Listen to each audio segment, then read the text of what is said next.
नमः सिद्धिभ्यः।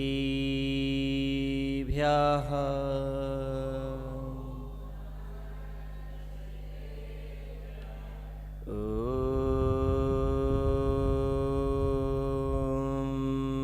नमः सिद्धिभ्यः।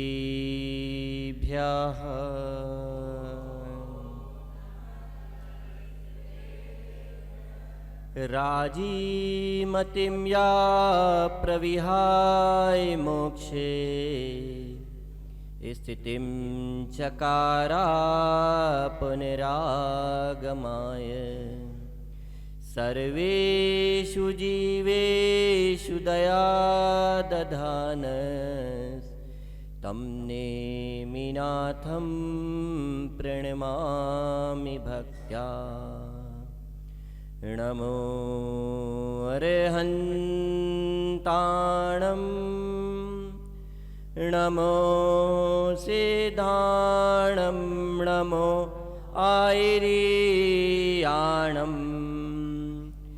नमो अज्जायाणं नमो लोये सवसाहुणम्।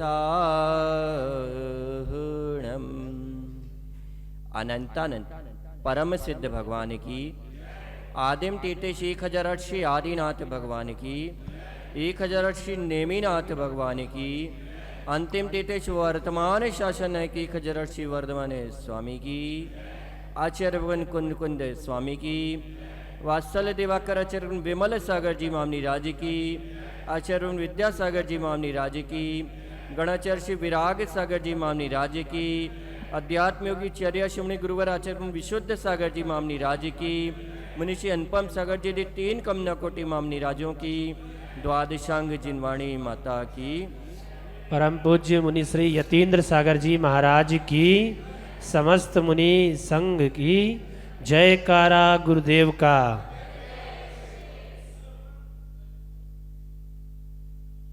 परम भट्टारक अरहत परमेश्वर श्री जिनेश्वर देव ने अपने कैवल्य ज्ञान के आलोक में वस्तु के यथार्थ स्वरूप को जैसा देखा, जैसा जाना, ठीक वैसा का वैसा ही जगती के प्राणी मात्र के लिए प्रदान किया।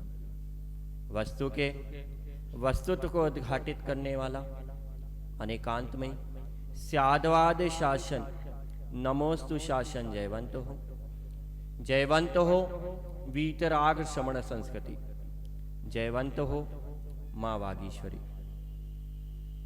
हम सभी आचार्य भगवान गुरुवर विशुद्ध सागर जी महामुनिराज द्वारा रचित इस सम्यक नीति काव्य को समझ रहे हैं, जिसमें आचार्य भगवान यशोगान इस काव्य शीर्षक के माध्यम से हमें यह बताने का पुरुषार्थ कर रहे हैं, हमें आचार्य भगवान इस बात की शिक्षा प्रदान कर रहे हैं कि मान सम्मान आदर सत्कार किसे प्राप्त होता है और कौन व्यक्ति जो है वह अपमान को तिरस्कार को प्राप्त होता है।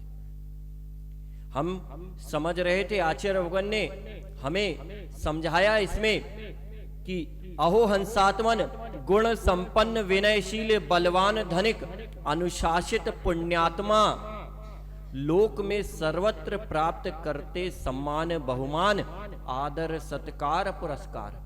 हम समझ रहे थे, जिसमें आचार्य भगवान जो इसमें स्पर्श करना चाह रहे, हमने समझा था पहले गुण संपन्न को, कि गुण संपन्न सर्वत्र सम्मान प्राप्त करता है, विनयशील बलवान जो होता है वह भी सम्मान प्राप्त करता है, धनिक भी सम्मान प्राप्त करता है, और अनुशासित जीवन जो जीता है वह भी सम्मान को प्राप्त होता है। लेकिन अब आचार्य भगवान कह रहे पुण्यात्मा, पुण्यात्मा और यथार्थ में पुण्य की सत्ता में ही कोई जीव मान सम्मान को प्राप्त हो सकता है। यदि पुण्य की सत्ता नहीं है तो जीव कितना अच्छे से अच्छा कार्य कर ले, लेकिन सफलता को प्राप्त नहीं हो सकता, सम्मान को प्राप्त नहीं हो सकता। सम्मान को प्राप्त करने के लिए पुण्य चाहिए।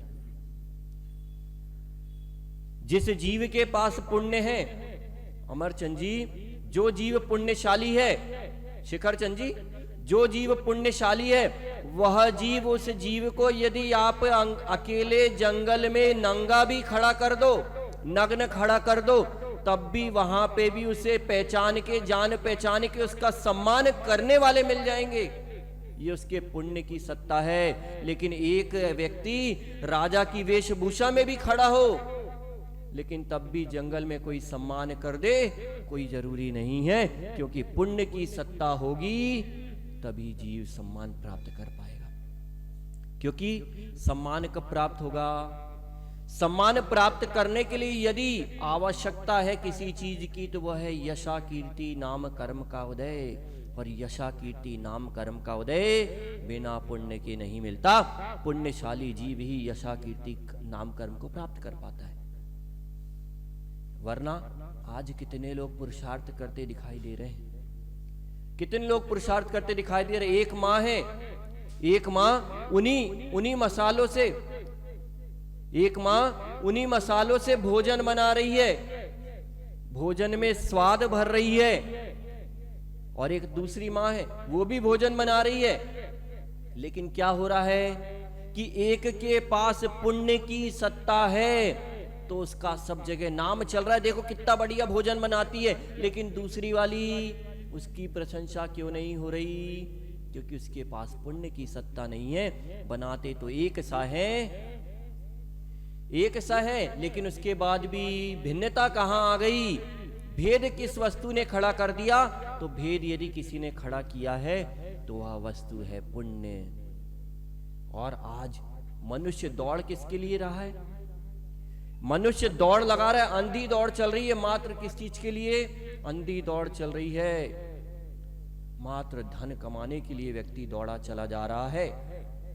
लेकिन धन कमाने से कभी कुछ मिलने वाला नहीं है। विशेष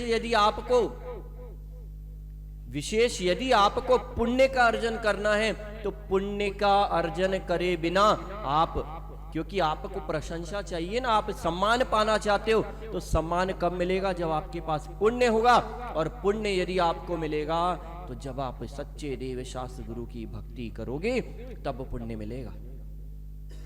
आपके पास कितना कुछ है उसके कोई प्रयोजन नहीं है, लेकिन आपके पास पुण्य की संपत्ति कितनी है। जड़ संपत्ति से मतलब नहीं है कि जड़ संपत्ति कितनी जोड़ ली। यदि पुण्य की संपत्ति आपके पास है तो सब कुछ आपके पास है, लेकिन पुण्य नहीं है तो फिर कुछ भी नहीं है। चार लोग पूछने वाले भी नहीं मिलते, चार लोग पूछने वाले भी नहीं मिलते। कैसे? अब आप विचार करो, आज इस देश राष्ट्र समाज की दशा बहुत दयनीय हो चुकी है। कैसे?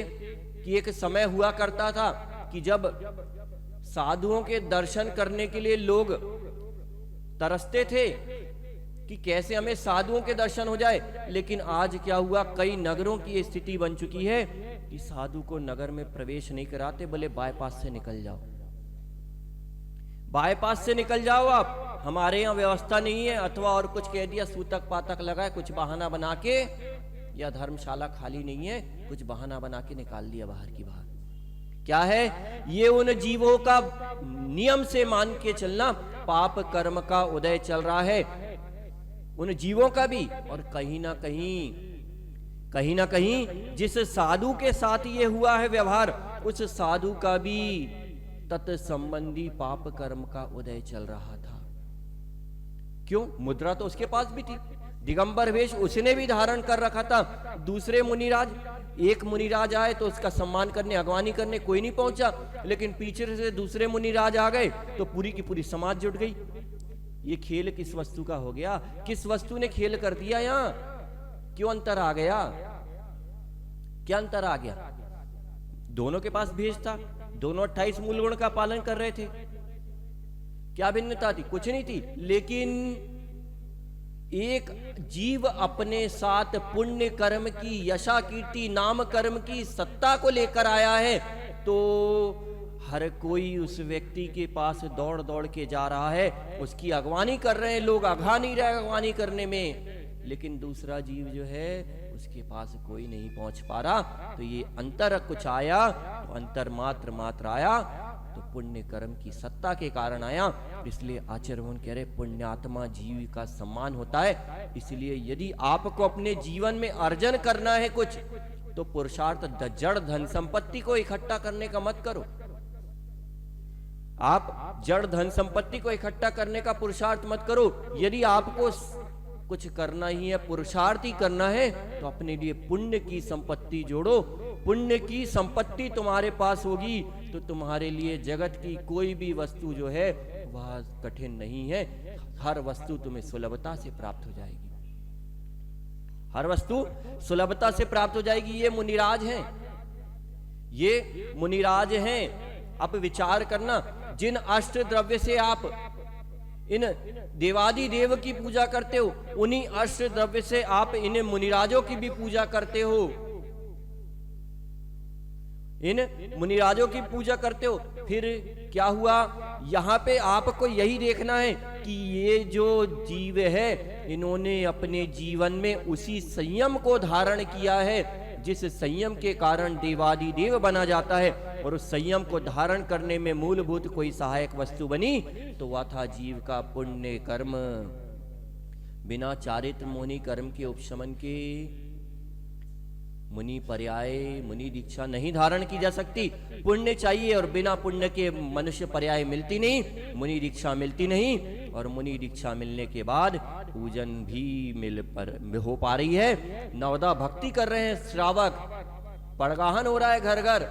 ये सब कुछ यदि हो रहा है तो एकमात्र पुण्य की सत्ता में हो रहा है। इसलिए यदि अर्जित करने का पुरुषार्थ करना है तो पुण्य का अर्जन करिए। पुण्य ही सब कुछ है, पुण्य आपके पास है। आचार्य भगवान कह रहे आपका सम्मान, बहुमान, आदर, सत्कार, पुरस्कार सब कुछ होगा, लेकिन पुण्य नहीं है तो कुछ नहीं होने वाला। आचार्य भगवान आगे कह रहे हैं कि निर्धन मूढ़ पुण्य क्षीण, निर्धन मूढ़ पुण्य क्षीण, अनैतिक गुणहीन, बकवासी नीच व्यक्ति नहीं पाते सम्मान। अब पहले ये बताया आचार्य भगवान ने, क्यों? क्योंकि दोनों की व्याख्या करना जरूरी है। हमारे आगम में कहा गया कि विधि की व्याख्या करो तो निषेध का भी कथन कर देना चाहिए। यदि आगम में ये कहा कि भैया दिन में भोजन करना चाहिए, यदि आगम में कहा कि दिन में भोजन करना चाहिए, तो ये भी कह देना चाहिए कि रात्रि में नहीं करना चाहिए। क्यों? क्योंकि पंचम काल है, इस काल में लोगों के अभिप्राय खोटे हैं। वे कहीं ना कहीं कोई ना कोई गली खोज निकालते हैं। उनसे कहो भैया आलू का त्याग करना है तो गली खोज के केला खोज लेंगे, दूसरी चीज खोल लेंगे। बोले ठीक है, आलू नहीं खाएंगे, केला खा लेंगे। क्या किया? आसक्ति कम नहीं की, एक वस्तु से हटा के दूसरी वस्तु में लगाई है, आसक्ति कम नहीं की। इसलिए लोगों को पहले यदि विधि का कथन करो तो निषेध का भी कथन करो कि भैया क्या कि रात्रि में भोजन नहीं करना चाहिए बता रहे हो, तो ये भी बताओ कि दिन में भोजन करना चाहिए। दिन में ही भोजन करना चाहिए, रात्रि में भोजन नहीं करना चाहिए। क्यों? क्योंकि लोग नहीं तो कह देंगे कि ग्रंथों में तो लिखा है दिन में भोजन करना चाहिए, कहाँ लिखा रात्रि में नहीं करना चाहिए। ऐसे ऐसे लोग हो चुके हैं इस संसार में। ऐसे भी लोग हैं कि जो कहते हैं ये तो कहीं लिखा ही नहीं है कि रात्रि में नहीं करना चाहिए, इसलिए हम रात्रि में करने में क्या दोष है? कोई दोष नहीं है। ऐसा नहीं है। इसलिए विधि का कथन भी, निषेध का भी इसलिए आचार्य भगवान समझा रहे हैं कि मर्यादा विहीन। सबसे पहले कह रहे हैं मर्यादा विहीन, जिनके जीवन में कोई मर्यादा नहीं, क्या सम्मान करेंगे उसका? अभी कल परसों भी महाराज जी आपको समझा रहे थे ना कि जब तक घर में नई बहू आती थी, जब तक सर में घूंघट हुआ करता था, तो आस पड़ोस की महिलाएं दूर दूर से देखने आती थी कि भैया चलो मुंह दिखाई की रस्म के लिए चले। मुंह दिखाई करके आए, वो क्या बहू आई है, बहुरानी आई है, देख के आए कैसी है क्या है। तो आपका मुंह दिखाई की रस्म के लिए महिलाएं घर घर से चल के आती थी, लेकिन जब से घूंघट हट गए तो क्या हुआ? ये रस्म ही हट गई। और क्या हुआ ये भी ध्यान रखना, ये भी एक तरह से सम्मान हुआ करता था। आपके चेहरे पे घूंघट था तो आपका सम्मान हुआ करता था। मुंह दिखाई की रस्म होती थी तो कुछ धन भी मिलता था कि नहीं मिलता था? उसको धन से नहीं तौला जा रहा है, लेकिन धन मिलता था कि नहीं, तो कहीं ना कहीं वहां पे मान सम्मान की बात हुआ करती थी। लेकिन जिस दिन से घूंघट हटा, लज्जा हटी, तो सब कुछ चला गया। इसलिए मर्यादा विहीन जो है उसका सम्मान नहीं होता। और समय हो गया, समय हो गया, कल पुनः समझेंगे। लेकिन विषय बहुत गंभीर है, इसे समझना है। कल हो सका यदि संभव हुआ तो इस काव्य को भी समाप्त करेंगे, और नहीं तो फिर आपके केकड़ी में, या कल यहां नहीं हुआ तो फिर कहीं और करेंगे। लेकिन करेंगे जरूर, लेकिन विषय को समझना बहुत आवश्यक है। क्योंकि यह जीव जो है अनादि से संसार में भटक रहा है, और आज लड़ाई चल रही है तो मात्र सम्मान और अपमान को लेकर चल रही है, अथवा धन संपत्ति को लेकर चल रही है। और यदि आपको सम्मान प्राप्त करना है, अपमान से बचना है, तो आचार्य भगवान उसके लिए हमें उपाय बता रहे हैं। उन उपायों को समझ के हमें अपना वह पुरुषार्थ करना है जिससे हम जब तक लोक में रहें सम्मान पूर्वक जीवन जिए, और सम्मान पूर्वक जीवन जीते जीते एक दिन वह भी आए कि हम सम्मान और अपमान दोनों से रहित होकर इन परम निर्गंत वीतरागी मुनिराज का वेश धारण करते हुए हम भी उस वीतरागी भगवत जिन स्वरूप को प्राप्त कर सके। इसी मंगल भावना से जय बोली आचार्य गुरुवर विशुद्ध सागर जी महामुनिराज की।